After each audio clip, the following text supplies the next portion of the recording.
Hi guys, and welcome to Cork Stories, which is a podcast and video series we're doing in association with Pieta House for Mental Health Awareness Week. Now, the reason I wanted to do this is because obviously people know me as Izzy Showbizzy, and I'm that presenter that's on from 7 o'clock Monday to Thursday, keeping you company, has the new tunes, loves showbiz, and is that bubbly voice. And that is all true about me. But something you might know is that I'm very passionate about self-care and mental health awareness and keeping the conversation going. I think we all should be talking to each other a little bit more. I myself have struggled with anxiety over the years, so I wanted to chat to some people in Cork that have inspired me by being open about their own mental health struggles. So we're joined by Conor O'Keeffe today. And Conor, I suppose you could say that we know each other. Yes. Yeah. But I suppose you've kind of come into your own in the last year or so. Like if you had come to me when I knew you 3 years ago, when we were talking in a nightclub. Yes. And you said, "Oh, Izzy, I'm going to run 32 marathons in 32 days." I would have been like, "Are you okay?" Like, I mean, this doesn't sound like the Conor O'Keeffe I know. Yeah, there's been a huge lifestyle shift in the last 12 months for sure. Yeah. And why is that? I had to. It was kind of come to the point in my life where I was either going to change or I didn't really know where things were going to go. Because I suppose, especially because it's a mental health awareness week, I have struggled with my mental health for a number of years, especially throughout my 20s. And I came to the point at the start of this year, actually on January 1st of this year, and I thought to myself, it's either no, you're going to change, or you might not see January 1st, 2020. So that's why this kind of huge change kind of has come about. And when you say you didn't think you were going to see January 2020, what was it in that state of mind for you that you just thought, I don't know if I can continue to do what I do here? My story is much like many people, not just men, but many people my age, in their 20s. It's kind of like that I was on a roller coaster. It was constant kind of ups and downs, ebbs and flows, and there was times where, you know, I would be able to get on with my life and that things would be going very, very well, and I would be able to go out and socialise and have good times. And then there would be weeks and months where I would fall into this lower point in time in my life where I didn't want to get up out of bed in the morning. I didn't want to go to work. I didn't want to face the day. I didn't want to talk to people. And there was days when I would get into my car at the end of the day, I turn the key and is this the day that I do it? You know, is this the day that I just finish this whole thing? Because I felt like I was trapped in a loop. I was trapped in a loop of this life that I found kind of meaningless at the time, and I found that I just couldn't keep going on these ups and downs. I needed somewhere where I could just be at a constant, and I had no idea how to find it. I totally get that, and I think that that's so relatable to people similar to our ages, because it's a transitional period being in your 20s. You know, you go from the early start of your 20s where, you know, there's that buzz about going out and there's that buzz about living for the weekend, and you might be doing that 9 to 5 thing, and then it's all about the weekend and you're kind of only living for that section of your life. And then after a while, you do the same thing over and over again with the same people, and you're out late with them, and you kind of think, is this meaningful? Is this adding anything to my life? And they say that when you get into your late 20s, that you start thinking about life more and thinking, is this adding value to my life? I should be doing something else. And could you say that that's where you started to think more about what could add value to your life then? Yeah, I suppose I didn't have my typical early 20s. I was very involved with Thai boxing, and I kind of threw my whole life into that, and that was basically everything that I kind of based my own self-worth on, was being a good Thai boxer. It was my whole identity, Conor the Thai boxer. And when I lost that, I lost that in 2013, I was kind of plummeted into the deep end of the 20s lifestyle of just drinking all the time and going out and partying and waking up hungover and spending half the day recovering, half the week recovering, and that kind of continued for me then for a number of years, and just felt like I just couldn't keep doing that anymore, because I knew that there was somebody in there that was capable of doing great things. I knew that there was a guy in there that he deserved me to do better. He deserved for me to get on a better track in my life, and I just never could find out a way of keeping him there for very long. Yeah. I would get on these tracks, and just like anybody else does, you wake up and you say, right, I'm going to get back on the road, and I'm gonna get fit, and I'm gonna look after my diet, and I'm gonna get to bed early, and I'm gonna drink loads of water, and all of these things, and then you just go back to default again. Yes. Something happens, you go maybe like a heavy night out or something like that, and you wake up hungover and you eat bad the next day, and then you're back on it. And that for me was kind of how things were going. Was I was just getting back down into the same routine again, and then I would find some outside motivation, something, I'd hear something, or I'd read something, or I'd look upon somebody, and I'd get this motivation. It would fill me up again for a couple of weeks, and then I'd go back down again. I could never sustain it. I could never keep it inside me, because I was always searching on the outside. I might have been chasing the past me when I was in the rungs of Thai boxing and things like that, and I was taught well by my peers, and I had a confidence about me from the sport, and I was kind of maybe constantly searching for that. And that's why it was always ups and downs, and because it wasn't coming from inside me, it was being projected outwards. Yes. You know? Yeah, so like what I'm taking from that is it sounds like you were just going through a phase of being absolutely lost and not being like in touch with yourself and what you needed.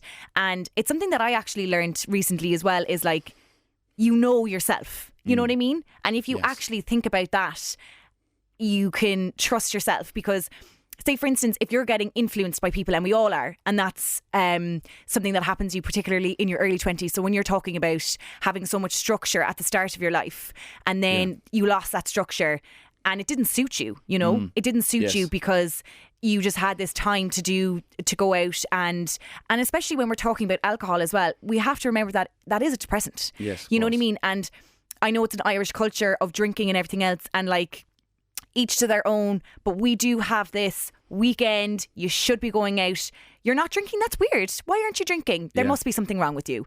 But in fact, you kind of, and I know it's the phrase of 2019, but it sounds like you just became woke to the idea of what Conor O'Keeffe needed rather than what everyone else needed you to do. Exactly. You found out what actually made you happy, and I think that's such an important message, because there probably is people out there that are going through similar situations, and you know, you wake up and you think, I'm going to do this with my day, and all of a sudden you get dragged back by the 9-to-5, or you know, the 9-to-5 job that you mightn't really like, or the people that are in your life that, like, yeah, they are good to you, but they're not understanding what you need to do with your life. And that's when you need to make a conscious decision to do what's right for you and trust yourself. And that's obviously when you found out that you wanted to get back into fitness and start doing some totally radical stuff. Totally taking it to the other end of things. I never thought about it at the time when I was like sitting at the bar slugging pints back, like that. It was actually like really was damaging me, not just on a health wise, but it was damaging me in terms of my thought process. And now I've been sober now for 8 months, and it's like completely and utterly changed my life. That's was one of the things that it's one of the things that a lot of people can relate to. Like, you know, they wake up in January and they go, I'll do dry January now, and I'll go off the booze, and then it's kind of, to me, when I decided to do that, I decided to do that in 2018 when I finished up. It was like I already had a finish line on this life-changing journey. It was, the finish line was at the end of January, and that was like one of the big mistakes that I had, was I couldn't just allow this to be a couple of months thing. It had to be something that I could foster for the rest of my life. You know, what you were saying about when everybody else is looking upon you, like, why are you not drinking and all those kind of things. That stuff just doesn't even matter to me anymore, because as soon as you make those decisions for yourself, it doesn't really matter what anybody else is going to think about these things. People think I'm mad enough for the ultra running and things like that already, so just give them another reason to think that I'm a bit insane, you know. So it's like that was one of the building blocks, I suppose, towards getting into these massive runs, and my involvement with Pieta House as well. And I suppose I just want to talk about fitness and how it can be so good for your mind as well, because we were talking about this before we started recording. that I'm a CrossFitter. I'm sorry, I'm a CrossFitter. And We forgive you. and I've been doing it for 2 years or so. And I used to kind of jump in and out of sports before. Now, I mean, you know, nothing really special and nothing really stuck.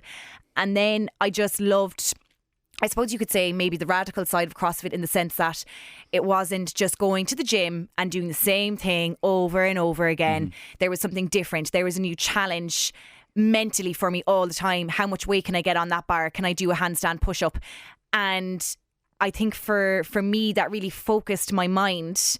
But also, if I'm having a day that I have a lot of anxiety, I might be stressed about what I have to do, my to-do list that day, or, you know, I'm a buzzy person, so sometimes I can just, you know, there's a lot of energy within me.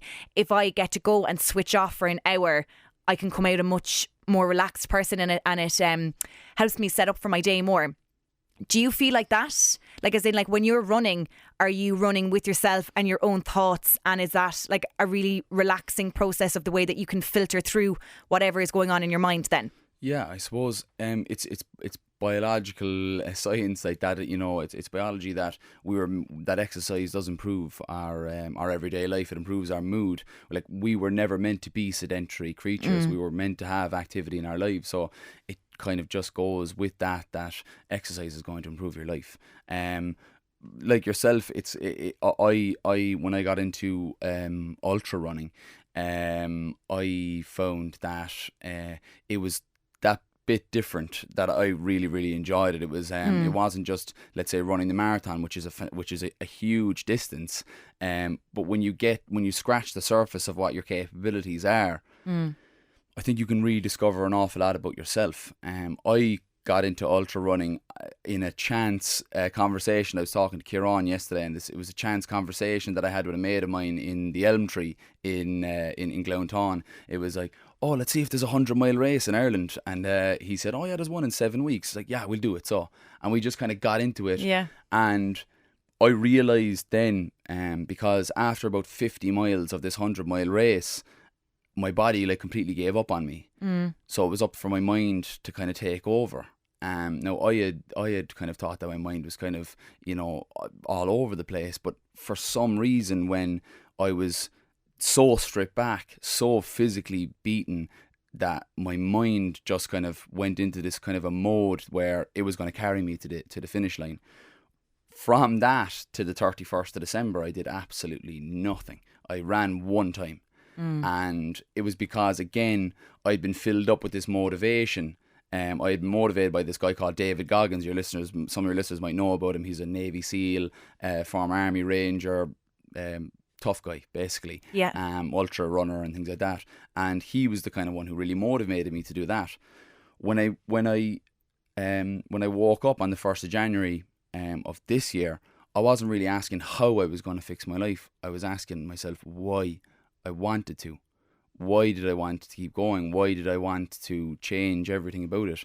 And when I started asking myself why, I wasn't looking outwards anymore. I was looking inwards. And sport was the physical manifestation of those thoughts then. And when I thought back to my 100-mile run and how horrifically terrible it was with 7 weeks training, I thought to myself, you know, I'm going to have to create a mind that's going to be able to run these races. I'm not going to be able to build a body to run these races. And I remember on the 3rd of January this year, I talked to the same buddy that I did the 100-mile race with. He said, oh, I'm after entering a 200-mile race. And I said, yeah, I want to do it with you. Like, you know, I was kind of reaching out for something. And then that's when really, like, exercise kind of started to really open my mind. I started putting myself in these uncomfortable positions over and over and over again, so that when I got into an uncomfortable position in the race, my mind would know what to do. My mind would kind of snap in and take over from my body, let's say. And I used to run with music, like everybody does, you know. It's kind of one of those things where it's like, oh yeah, I'm going to go for a run. You pop the headphones in, you listen to a couple of tunes, and you might even rap along or sing along to a couple of songs while you're out on the road. I don't do that. If you're brave enough. Oh, I know that. I definitely do it. Like, I'll be breaking down verses and everything, like, while I'm on the run. But I went out one day. I was used to go out for like a half marathon or 30-kilometre run before work, and one day it just went off, and my Bluetooth headphones died. And when I turned off the music, all I could hear was my footsteps, my breath, and my thoughts. And I had never really allowed myself to like really think about my life and how it had come to this, how it had come to this moment. And when I started to kind of break all of these things down, I started to sit down with my demons, and I started to forgive myself. And I started to look back at all the times where I didn't really do what I was supposed to do. I thought about all the times where I showed that I could do great things. I thought about climbing to the top of Kilimanjaro when I was 17, about fighting for an Irish title in the same year of getting a law degree. All these things there where I had shown myself that I could do these things, but I never allowed myself to stay around. I never allowed that guy to stay around for too long, because he had made probably he was lost, and he was searching for something. I was never allowed him to stay around for too long. But when I started to sit down with my demons, and I started to talk and think these things out when I was on these early morning runs, things just started to it felt lighter. It felt lighter. I felt like I was able to let go, that I wasn't getting that fight or flight response when I was thinking about these things. I wasn't getting the raised heart rate and the temperature going up, and you maybe get a sweat on your brow. I was accepting the things that had happened in the past, and that they were the past, and forgiving myself for maybe not doing what I was supposed to be doing and not staying on track. And when I started to do those things, the physical pain could never amount to the mental pain that I had already put myself through. So I was able to push my body then past its capabilities. And so that's where I suppose sport at the outer limit of things have really helped me in my own kind of discovery of my own mental health. I love that story, because I feel like some people could get into fitness in an attempt to escape what is going on with them. But fitness for you helped you find yourself. Yes. You know what I mean? And I think that's beautiful that you were able to take away anything that distracted you, with what's going on in your headphones, and you were just able to listen to your breath and your steps, which is kind of a form of meditation there. It is, yes. And to just be able to have that conversation with yourself, because that does hold a lot of people back, I find, as well, is the guilt, starting again. Do I deserve this? Okay, I've let myself down in the past, so should I even try again, because I let myself down, and it's just going to be more regret that I didn't get to where I went the next time.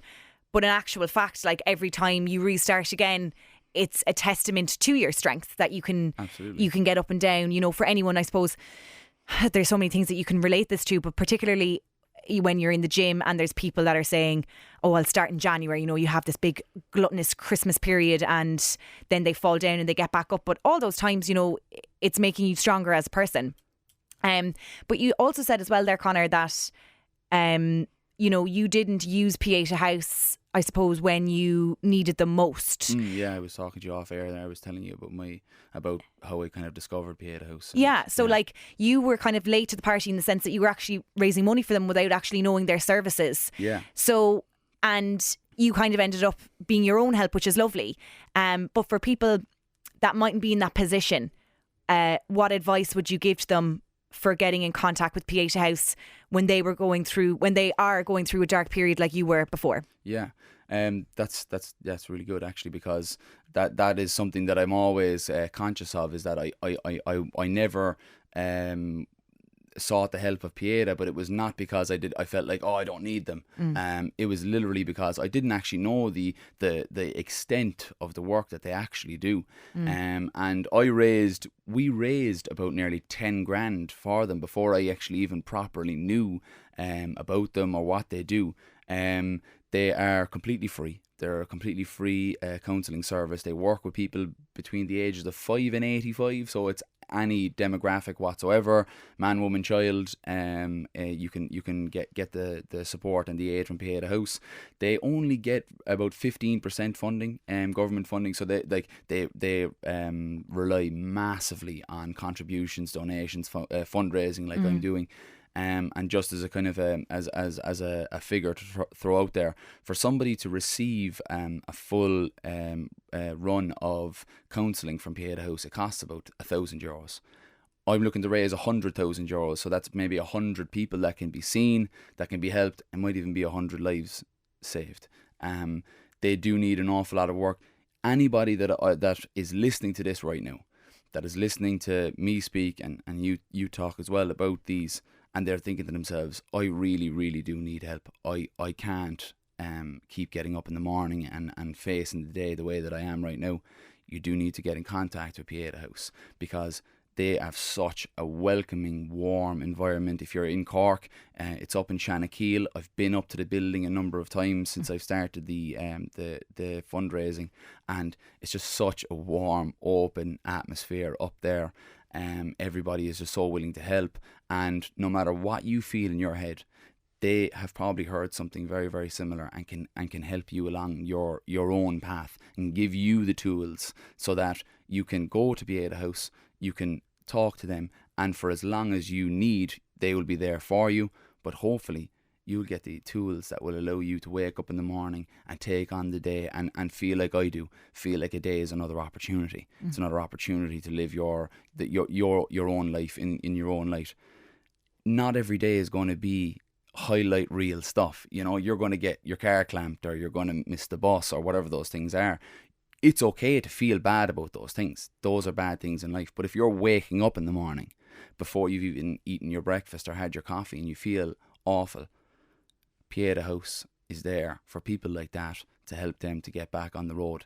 I talk to people all the time in this about my ultra running, about 200-mile runs and about consecutive marathons, and they say, I could never do anything like that. I don't want anybody to do that. I just want people to know that the first step is just waking up in the morning and getting out of bed. That's the first thing. There's been so many times in my life where I had to peel myself out of bed and be late for work because I just could not imagine getting out of bed and taking the day on. The first step is being able to get out of bed. And that's the first and foremost. You can't achieve anything without that happening.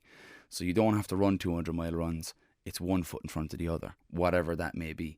And that if that is going to the shop, if that's getting into the shower, that's the kind of things that when I think about, that's how I think about my own struggle with mental health, was that I've gone from that to this now, but it wasn't an overnight thing. And if I had actually went and sought the help of Pieta House, I think I might have had an easier time discovering who I was. So that's why I would always say to people to just take the first step. Just getting out of bed is the first thing, and then contacting Pieta House if you really do need the help. They will, and no matter how big or small the problem is, a lot of us, and I think everybody can kind of say that there's a certain amount of time where you're like, oh well, my life is perfect, quote unquote perfect. I had a great job. It paid me an awful lot of money. I had a company car. I had a company phone. I had loads of friends.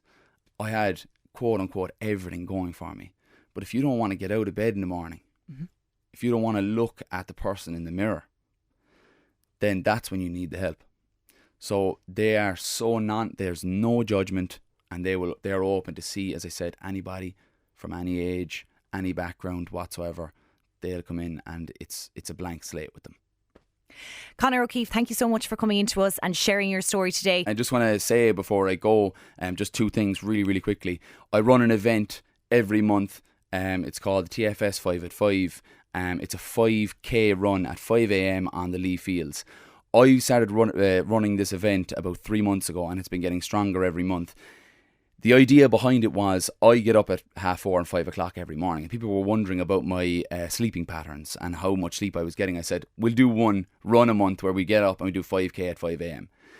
The idea behind it was, if somebody can come out here that really needs it and can come out at 5 a.m. and run 5k, the next time they wake up at 7:30 and they feel like they're not going to be able to get out of bed, they've already had it in their mind. I remember I got up at 4:30 and I met Conor and we did 5k. And it's a powerful message that there's the power within you to do those things. The second thing is, I am looking to raise €100,000 for Pieta House. I am going to run 32 marathons in 32 days in 32 counties. I'm also going to run it with 32 pounds weight on a vest. I'm going to remove 1 pound a day throughout the whole marathon, so that I'll be finishing the last one in Cork with only 1 pound on.